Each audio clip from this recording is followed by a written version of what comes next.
Bonjour, suite de l'apprentissage de Premiere Pro, la version 2014, version avec le Creative Cloud. On a vu dans le tuto précédent comment construire un titre. On va voir aujourd'hui comment le personnaliser, utiliser toutes les fonctions de personnalisation des titres dans Premiere Pro. Alors on va commencer par créer un titre. Je vous rappelle que le raccourci clavier c'est pomme T ou hop, pomme, nouveau titre ici, pomme T. Voilà, on va l'appeler peu importe, titre 05 et on va surtout là se concentrer sur cette fenêtre pour voir tout ce qu'on peut faire dans cette fenêtre de création de titre. Alors vous vous souvenez que par défaut, il faut commencer par cliquer ici et puis ce titre je vais appeler l'or, et sur une deuxième ligne, noir, pour parler du pétrole. Alors, vous vous souvenez qu'on commence par défaut, on a une police qui n'est pas celle qu'on souhaite, donc on va commencer par régler la police en haut ici, donc je vais mettre par exemple un bon impact, je vais aller vers les i ici, je vais mettre un bon impact ici, on va régler la taille ici, je grossis énormément, je veux qu'il remplisse bien, hop, ici, regardez. On peut le replacer comment? En repassant par l'outil flèche ici, je peux le déplacer, le recentrer comme ça ici, le regrandir du coup encore un peu, repasser par l'outil flèche pour le recentrer un petit peu. Voilà, je suis pas mal comme ça. Encore ici, qu'est-ce qu'on règle ici? On a le crénage ou le tracking qui permet de décaler les lettres les unes par rapport aux autres. Regardez ici, comme ça. Et alors, ce qui est sympa aussi, c'est qu'on peut les décaler. Par défaut ici, si je n'ai rien de sélectionné, ça décale l'ensemble, mais je peux par exemple sélectionner, venir me mettre ici, et là vous allez voir que le décalage va être sur les deux lettres suivantes. Je peux resserrer ou écarter comme ça ici, ce qui peut permettre de créer des effets. Ici, regardez, c'est l'interlignage entre les lignes qu'on règle. On rapproche ou on resserre. Moi je vais par exemple rapprocher un tout petit peu comme ça. Ici c'est centré à gauche, centré au milieu, corps centré à droite, collé à droite comme ça ici. Et ici pour un texte plus compliqué comme un générique de fin par exemple, on peut mettre des tabulations pour créer, mais bon là sur mon titre c'est pas vraiment la peine. Et ici je vous le rappelle on a l'affichage de la vidéo d'arrière-plan, on est sur cette image là, mais on peut choisir d'aller plus loin, regardez comme ça, d'aller sur une autre image par exemple. Mais pour le moment cette image me va très bien. Voilà pour tout ce qui était en haut ici. En bas, on a ici ce qu'on appelle les styles de titres en bas de fenêtre. On trouve des styles de texte prédéfinis qui peuvent rapidement donc proposer plusieurs, regardez, look assez sympa. C'est différents styles de texte avec différentes opacités, différents contours. Tous les réglages qu'on va voir comment personnaliser nous-mêmes, ici sont des réglages prédéterminés comme ça, qu'on nous propose et qu'on faut en faire le tour pour voir s'il y en a un qui nous plaît. Il faut savoir qu'on peut partir d'un des réglages comme ça et puis changer des choses dedans. Bon, je pars sur celui-là, mais je veux changer la couleur qui ne me plaît pas forcément. Vous voyez que c'est un dégradé quadrichromique. Moi par exemple je vais changer une des couleurs, je trouve que ici c'est pas assez fort comme couleur, donc je vais changer, je vais mettre une couleur plus proche, plus foncée en fait, plus comme ça par exemple. Voilà, c'est un tout petit changement, mais vous voyez je l'ai fait moi-même et je peux maintenant enregistrer ce que je viens de créer comme ça ici. Comment? Je vais ici dans le mini menu et là je fais nouveau style et hop on me demande un nom et je vais l'appeler mon style. Et je fais OK et hop il est venu se rajouter ici, regardez mon style. Je clique droit, si je veux je peux aussi le supprimer, ce style que je viens de créer parce qu'il n'était pas forcément supprimé intéressant. Les titres, si vous ne les avez pas, les styles de titres affichés ici, c'est peut-être qu'ici ils ont été décochés. On peut choisir de les afficher ou pas. Regardez ici, ils sont affichés. Si je veux les enlever par exemple, si je veux plus les afficher, je clique sur style de titre. Alors si on l'a fait une fois, après ça risque de pas revenir. Si je veux les faire revenir, il faut que je sois là et que je fasse style ici. Pareil avec les outils, si je peux les faire disparaître ou revenir, c'est tout ici que ça se règle. On va pas rentrer en détail parce qu'il y en a beaucoup, mais vous voyez où ça se passe. Alors on voit en fonction des styles regardez ici, si je change le style, on voit ici que ça change aussi les paramètres. Parce qu'en fait ici c'est tous les paramètres ici de la colonne de droite qui changent. Et regardez si je passe d'un titre à un autre, hop, regardez ici, ça a changé complètement ce qui se passe sur la partie droite. Si je suis là, hop, ça change complètement également. Alors justement, on va voir ce qu'il y a dans cette colonne de droite. Il faut savoir que tous les paramètres des titres sont dans la colonne de droite. Il y en a certains qui affectent l'ensemble du texte, comme si par exemple je joue sur l'opacité. Je vais décocher ici, je vais être sur mon outil flèche. Regardez, je reviens ici, hop, je clique là-dessus. Si je joue sur l'opacité, regardez, Ça joue sur l'opacité globale de l'or noir. Pareil sur la position, vous voyez, hop, la position, comme ça, si je veux le recentrer, comme ça également. Si je joue sur la largeur, c'est sur la largeur du cartouche, hein, l'or noir que je joue également. Voilà, ici pareillement. Position X, position Y. Allez, on le recentre un peu mieux, comme ça par exemple. Et position Y aussi. Voilà, là on est bien plus centré. Hein, vous voyez qu'on peut jouer sur tout ça. Alors l'opacité, je vais la remettre à 100% par exemple. Les polices, je vous le rappelle, ici on peut les personnaliser. Gardons celle-là, style de police black ici. On peut régler une lettre l'une après l'autre. Hein. Maintenant, regardez, je vais re-rentrer là-dedans et je vais choisir de régler la première lettre, l'or, de lui donner une plus grande taille par exemple. Hein. Donc je vais changer ici, regardez, hop, juste la taille de l'or ici. Et je vais également changer par exemple le corps de police. On dirait un peu encore ici, on peut le changer là. Hop, ici, l'inclinaison, on peut l'incliner un petit peu. Choisir de l'incliner un petit peu comme ça. Hein, dans les propriétés, ici, vous voyez que autant dans les transformations, ça affecte tout, autant dans les réglages de propriété, ça peut être sur une seule ligne par exemple. Hein. Je peux aussi jouer sur ce qu'on appelle le crénage. Hein. Hop, c'est l'une par rapport à l'autre. C'est effectivement le reste de la ligne qui va être affecté ici si je rejoue sur le crénage puisque j'ai sélectionné qu'une seule lettre. Hein. Ici on a petite minuscule, ça permet par exemple de sélectionner deux lettres ici et de changer leur taille en petite minuscule. Alors on les met ici, regardez, hop, c'était en minuscule, je l'ai passé en majuscule les deux, hein, mais je peux des majuscules dont je peux régler la taille ici. Hein, je peux les faire plus petites mais ça reste en majuscule. Si je sélectionne maintenant le noir ici, c'était des petites majuscules, si je veux le mettre ici en majuscule, ici, par contre, je règle leur taille ici. Vous voyez qu'on peut totalement personnaliser les lettres hein, en les mettant en majuscule, mais avec des tailles différentes. Hein. Taille petite majuscule, pardon, ou grande majuscule ici, et je vais recentrer mon texte ici, par exemple. Souligner. Souligne. Alors les deux lettres ici, l'or, parce que je n'ai sélectionné que ces deux lettres pour vous montrer. Et la déformation, on peut les déformer. Regardez, comme ça, par exemple. Je trouve pas ça très bon.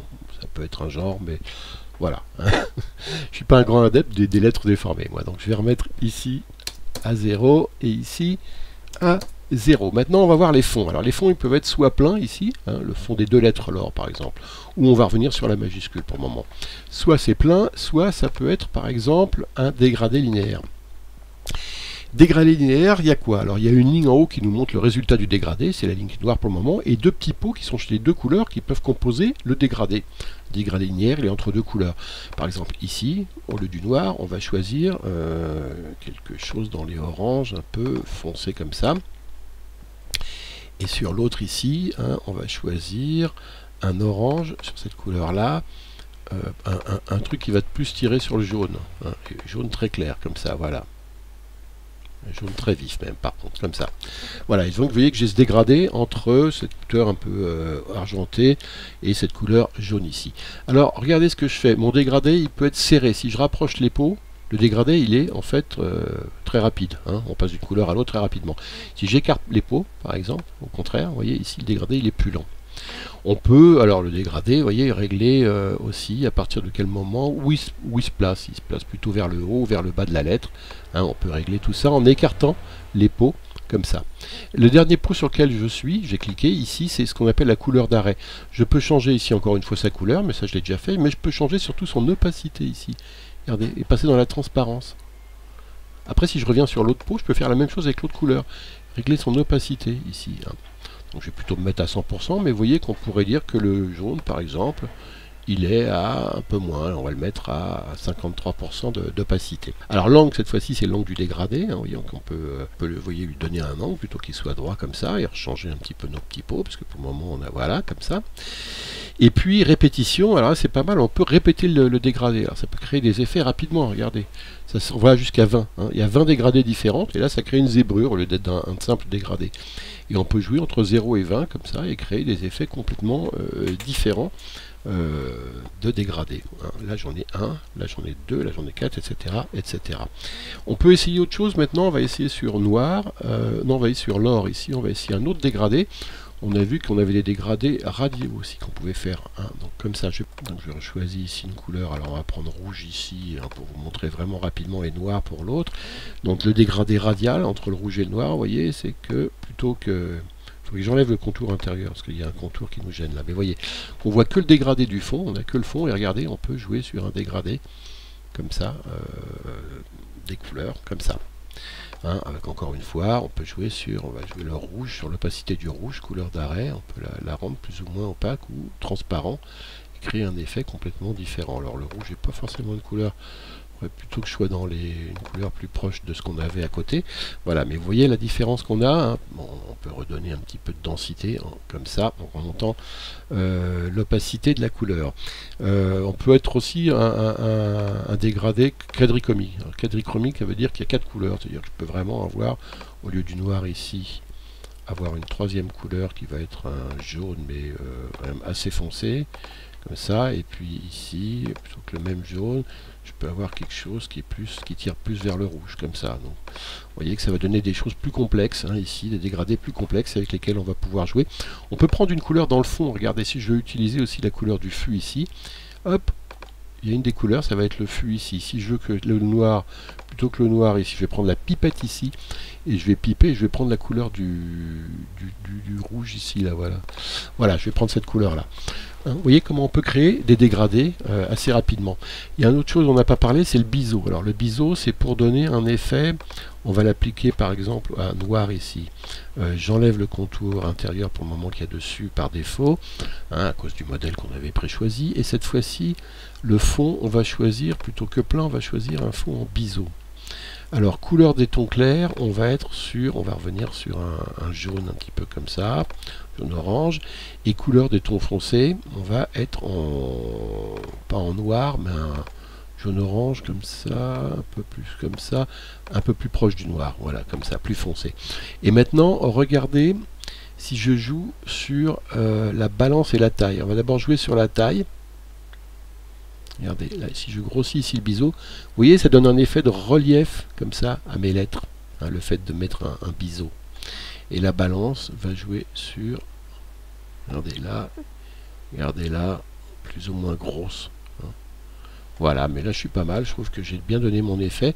Je peux aussi jouer sur l'opacité extérieure, comme ça, et ça me donne quelque chose de, vous voyez, complètement différent, hein, le biseau des dégradés. On a fait à peu près le tour, après on peut éliminer, hein, mais il faudrait qu'on ait un peu, si on élimine, voilà, on le voit plus, hein, la face, c'est intéressant si on a des contours, si on a un contour intérieur par exemple, on continue à voir quelque chose. Il y a autre chose qu'on n'a pas vu sur le fond en plus, je vais revenir sur un fond plein comme ça, on va enlever le contour intérieur, mais cette fois-ci on va jouer sur le reflet. Alors si j'ajoute un reflet, regardez ici, je mets un reflet, regardez ce qui se crée. Le reflet, c'est la petite barre blanche pour le moment au milieu ici.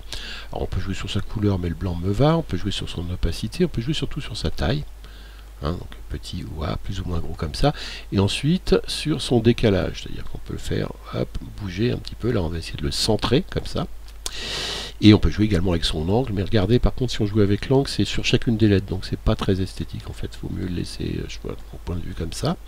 Alors ça c'est le reflet, hein, et maintenant on a encore autre chose qui s'appelle la texture, et là on va utiliser, regardez, si on clique là au milieu de ce petit carré, on accède à toute une série d'images qui peuvent nous servir de texture dans des dégradés ou dans des images. D'ailleurs, par exemple, on va choisir quoi ici? On va choisir on peut essayer de les prévisualiser coup d'œil.